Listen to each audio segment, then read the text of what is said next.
ప్రభాస్ నాగశ్విన్ కాంబోలో వచ్చి హిట్ అయిన మూవీ కల్కి 2898 ఏడి. సరైన పాయింట్ దగ్గర ఎండ్ కార్డు వేయటంతో సెకండ్ పార్ట్ కోసం ఆతృతగా ఎదురు చూస్తున్నారు ప్రేక్షకులు. సమ్మర్లోనే సెట్స్ పైకి వెళ్లనున్న ఈ మూవీలో సుమతి పాత్ర ఎవరు నటిస్తారు, దీపికా పదుకునే ప్లేస్ ని ఎవరు రీప్లేస్ చేస్తారు అన్నదే ఇంట్రెస్టింగ్. లేటెస్ట్ గా సుమతి ఫైనల్ అయిందంటూ వార్తలు చక్కర్లు కొడుతున్నాయి. ఆ అప్డేట్లేంటో చూద్దాం. సంక్రాంతికి ది రాజాసాబ్ సినిమాతో ప్రేక్షకుల ముందుకొచ్చిన ప్రభాస్ ప్రేక్షకులను తీవ్రంగా నిరాశపరిచాడు.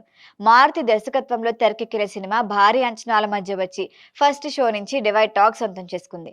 అయ్యిందేదో అయిపోయింది బ్రదర్, వాట్ నెక్స్ట్ అంటూ ప్రభాస్ లైనప్ పై కాన్సన్ట్రేట్ చేశారు ఫ్యాన్స్. ఫౌజీ, స్పిరిట్, సలార్ 2 సహా కల్కి సెకండ్ పార్ట్ వరకు క్రేజీ అప్డేట్లు కావాలని ఆశపడ్డారు. ఎందుకంటే రాజాసాబ్ రిజల్ట్ ఇచ్చిన నెగిటివ్ ఎఫెక్ట్ నుంచి బయటపడాలంటే లేటెస్ట్ మూవీస్ నుంచి ఏదైనా ప్రమోషన్ కంటెంట్ వస్తే బావుండు అన్నది వారి ఆలోచన.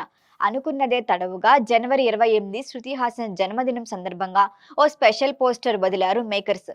సౌరంగ పర్వం కోసం సలార్ 2 సెట్స్ లో తిరిగి అడుగు పెట్టే శుభముహూర్తం కోసం ఎదురు చూస్తున్నాము అంటూ మూవీ టీం అఫీషియల్ గా పోస్ట్ పెట్టింది. బర్త్డే రోజు షాక్ ఇచ్చావుగా శృతి అంటూ సలార్ 2 హ్యాష్ ట్యాగ్ ని ట్రెండ్ లోకి వచ్చింది. సేమ్ టైం కల్కి 2 మూవీ గురించి కూడా ఇంట్రెస్టింగ్ గాసిప్ చక్కర్లు కొడుతోంది. 2026లో వేసవిలో కల్కి 2 రెగ్యులర్ షూటింగ్ మొదలవుతుందని మేకర్లు క్లారిటీ ఇచ్చారు. ఇందుకోసం ప్రభాస్ ఆల్రెడీ కాల్ షీట్లు కేటాయించాడని కూడా సమాచారం. ప్రస్తుతం ప్రశాంత్ నీల్ ఎలాగూ తారక్తో డ్రాగన్ సినిమా షూటింగ్ లో ఉన్నాడు. అందుకే సలార్ 2 కన్నా ముందు కల్కి 2 కోసం నాగశ్విన్ తో జర్నీ కంటిన్యూ చేయబోతున్నాడు అని టాక్. ఓవైపు సందీప్తో స్పిరిట్, మరొక వైపు హనుతో ఫౌజీతో పాటు నాగశ్విన్ కల్కి 2 మూవీ కోసం వర్క్ చేసేందుకు సిద్ధమవుతున్నాడట ప్రభాస్. ఇదంతా సరే, ఇందుకీ దీపికా పదుకొనే సుమతి పాత్ర కోసం ఎవరిని ఫిక్స్ చేశారు?